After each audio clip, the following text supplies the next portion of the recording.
Katika siku ya leo kwenye Marriage Mathematics, msikilizaji, nachukua fursa hii nzuri kuweza kukushauri, kuweza kukupatia nafasi ya kuweza kukushauri ili uweze kuelewa mawili matatu ambayo yatakusaidia sana.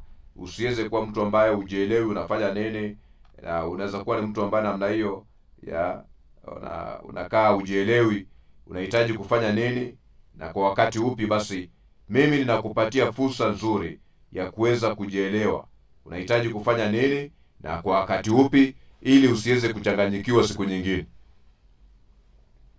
Usiweze kuchanganyikiwa siku nyingine. Kama hataki sex kabla ya ndoa, usimwache, maana umepata hazina kuu.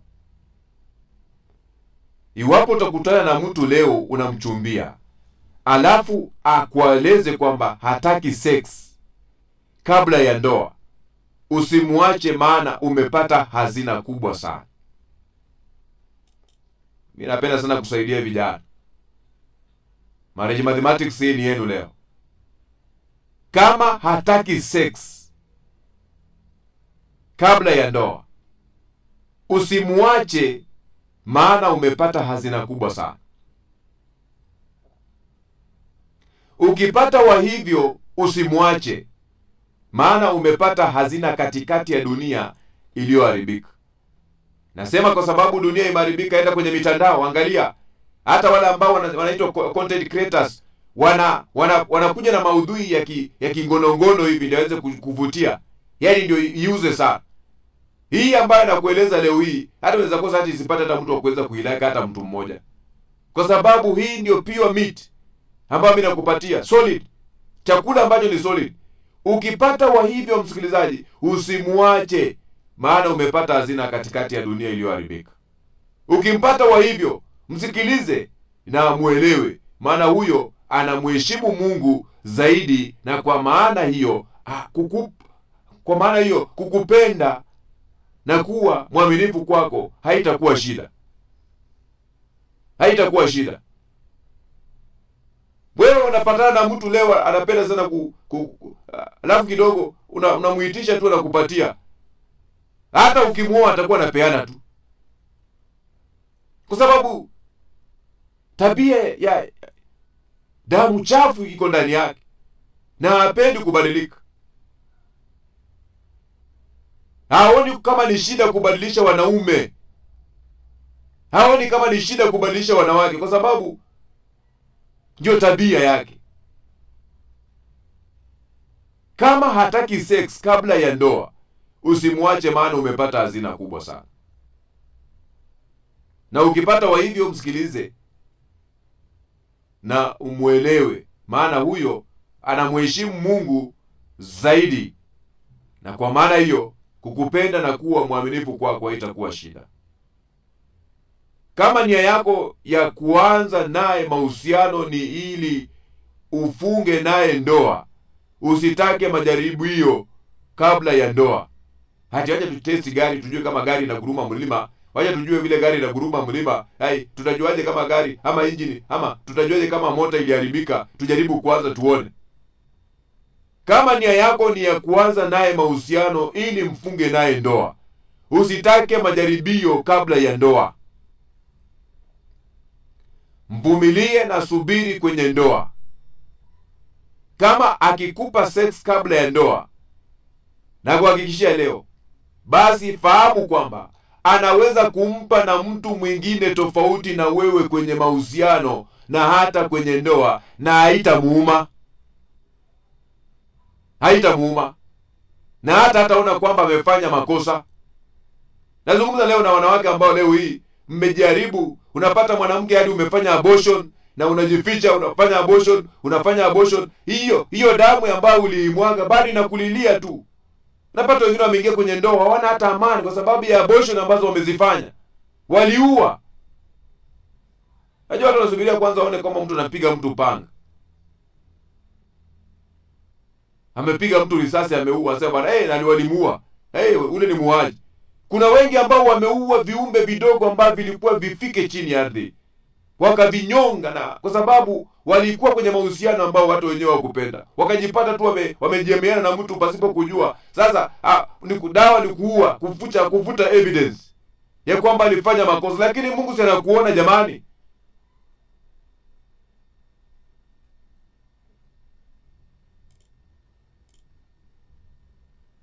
Na unajua tabia ni ngozi.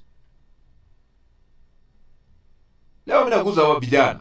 Marriage mathematics leo ni ya vijana.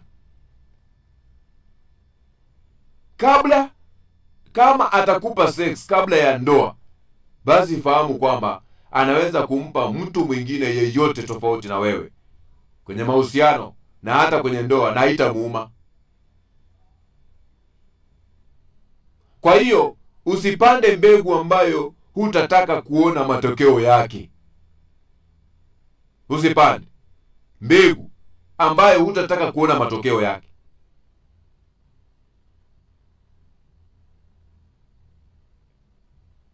Nimepata barua fulani, mtu akiandika barua akatuma barua pepe, na simu moja, malalamiko yamekuwa ni mengi sana kwa wadada kwamba Kantona,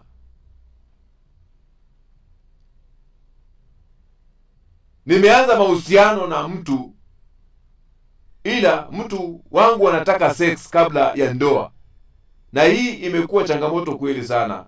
Baba, nizungumzie swala hili kwenye mahusiano ambayo ni marriage mathematics. Naitwa Amina, niko Mombasa.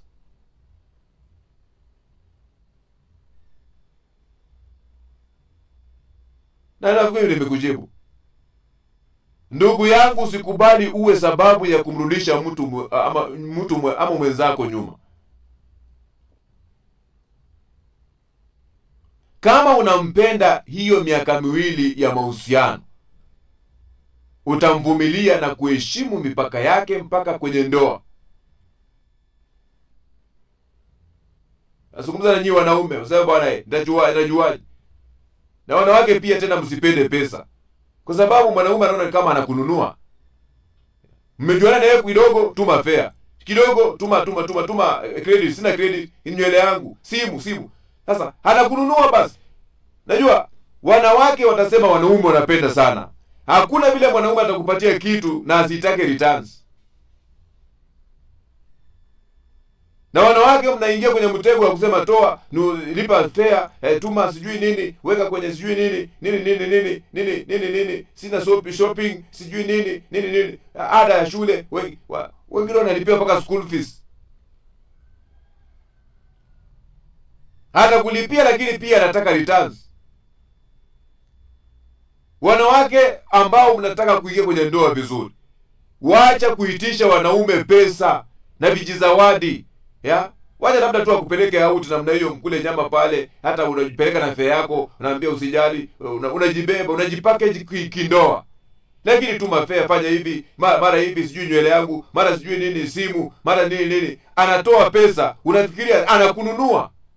Hata kudhamini. Itafika mahali anaona bwana, nimetoa sana, hata kuitisha sex. Wanawake pia, mnaposema kwamba wanaume wanapenda sana sex, nyinyi mnapenda pesa na mnaitisha pesa, wanajikakamua. Mtu anaenda kwenye mjengo, mtu anahangaika, anajinyima hata kukula, anakutumia pesa. Unatarajia nini? Atatafuta visingizio na vijisababu vya kukuitisha kitu ambacho namna hiyo umekificha katikati ya mapaja yako. Hata ukivaa jeans atakuitisha. Najua, acha niseme tu wazi, kwa sababu sasa kama wanaandika kwenye mitandao, wanapiga mapicha ambazo ni za uchu kwenye mitandao, mbona nisizungumze hivyo tu ndio atisi unielewe? Hiyo zawadi ambayo umeibeba, Mungu ameificha na amekufichia. Endelea kuificha namna hiyo hadi wakati ambapo utakuwa umefanya ndoa takatifu.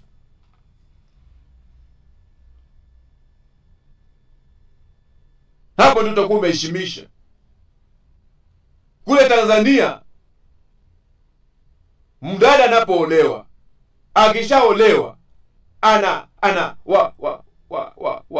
mashangazi wanaandaa lile shuka ambalo wataenda kucheza mchezo wao wa kwanza, na hilo shuka asubuhi washangazi wanaamuka, wanaeleza ule mwanadada, lete lile shuka. Ati hapana, wanasema lete hilo shuka, lete hilo shuka.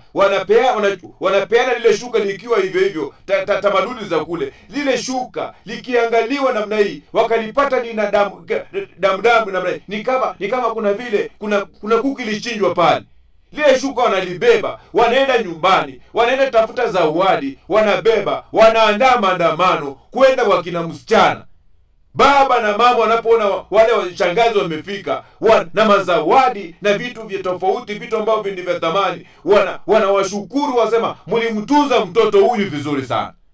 Wazazi wanajua mtoto wao hakuweza kukobolewa hata kidogo. Lakini wakati ambapo wanaangalia ile shuka, halafu wanawaambia bwana nawatakia kila laheri, bwana mmefanya vizuri sana. Halafu wanaenda wamejikunja kama vile ndege imenyeshewa. Hawawezi kurudi kwa kina msichana kuweza kuheshimisha wale wazee. Na wazee wanajua tu hapa mwanetu kuna vile hakukuwa vizuri. Wanajua tu kama wale mashangazi wataandaa maandamano kwenda kwa kina msichana baada ya harusi, wanajua mwanetu, watu wenyewe wanajiita kama mkutano, wanasema mwanetu halikuwa hayuko vizuri.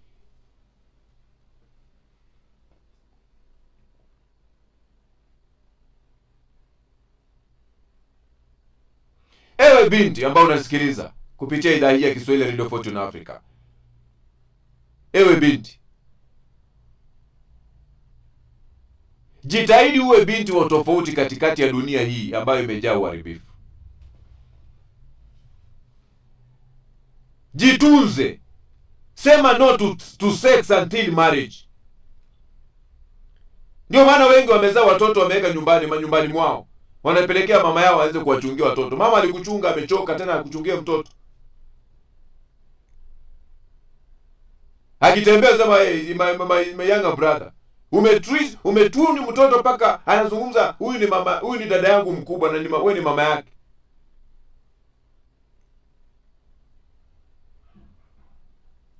Hao walijaribu wakazaa, inaonekana evidence. Wengi wamefanya abortion, wamehavya mimba, wametoa, wameua. Wanaonekana hivyo, wanatembea, wao ni wanawake ambao unaona kwamba huyu kweli ametosha. Lakini ndani yake akienda kulala ameua watoto mpaka mwenyewe analia kwa zile mimba ambazo amehavya.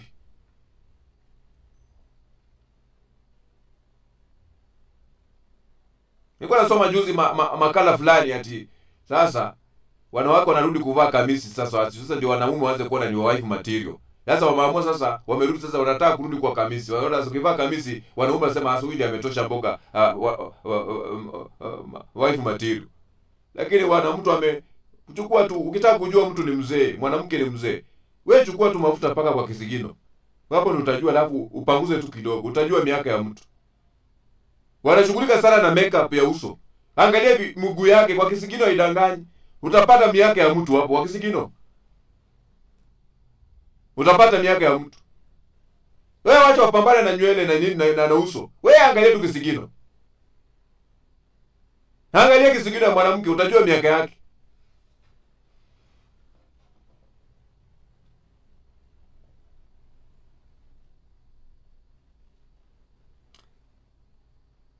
Na hiyo ndio marriage mathematics ya siku ya leo.